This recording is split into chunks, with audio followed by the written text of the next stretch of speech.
Kisah 6 putra Dewaki yang dibunuh oleh Kamsa sesaat setelah kelahirannya. Akibat ambisinya yang begitu besar untuk menjadi penguasa tertinggi di kerajaan Mathura, Kamsa melakukan pemberontakan, memaksa Raja Ugrasena turun dari tahta kekuasaannya di kerajaan Mathura.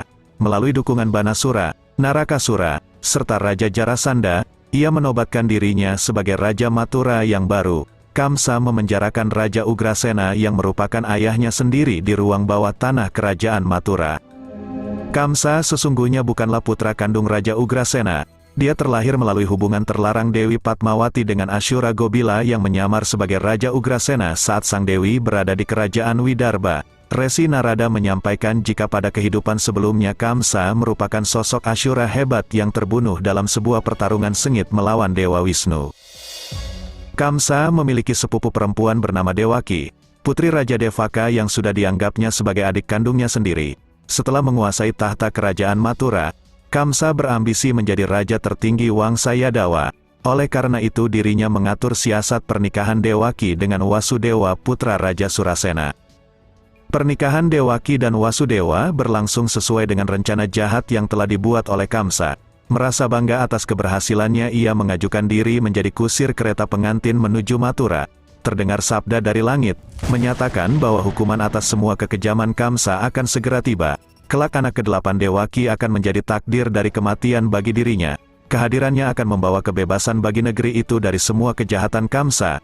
Ia akan membawa kedamaian bagi Mathura, dan menjadi pemimpin tertinggi Wangsa Yadawa. Mendengar hal itu Kamsa begitu marah dan mulai menyerang Dewaki, namun Wasudewa berhasil menghentikannya. Semua rencana besar Kamsa menjadi hancur berantakan. Untuk dapat menghindari kutukan pada dirinya, Dewaki dan Wasudewa ditempatkan di dalam penjara kerajaan Mathura. Setiap anak yang nanti lahir dari rahim Dewaki langsung ia bunuh, agar kutukan itu tidak akan pernah terjadi. Setiap kali Dewaki melahirkan seorang putra, Kamsa langsung mengambil dan membunuh bayi-bayi tersebut hingga berlangsung sebanyak 6 kali. Sebelum lahirnya anak ke-7 Dewaki, melalui nasihat Dewa Wisnu, Dewi Yogamaya atau Widyavasini memindahkan janin pada kandungan Dewaki ke dalam rahim Dewi Rohini, istri pertama Wasudewa. Anak itu kemudian diasuh oleh ibu pengganti dan diberi nama Balarama. Putra ke-8 Dewaki adalah dia yang telah dijanjikan untuk mengakhiri segala perbuatan jahat Raja Kamsa. Dialah Krishna. Sebelum kelahirannya yang dramatis, Dewi Widyavasini membuat para penjaga istana tidak sadarkan diri. Ketika Krishna telah hadir ke dunia, Wasudewa dituntun oleh kekuatan surgawi menuju Gokula ke rumah Nanda dan Yashoda, kemudian menukar Krishna dengan bayi perempuan mereka. Menganggap bayi perempuan Dewaki sebagai anak ke-8 yang telah diramalkan sebagai penyebab kematian bagi dirinya, Kamsa telah bersiap untuk membunuhnya. Namun kemudian anak tersebut mengambil wujud aslinya sebagai Dewi Yogamaya, yang menyatakan bahwa pembunuh Kamsa sejatinya telah lahir di sebuah tempat nan indah selayaknya taman surga.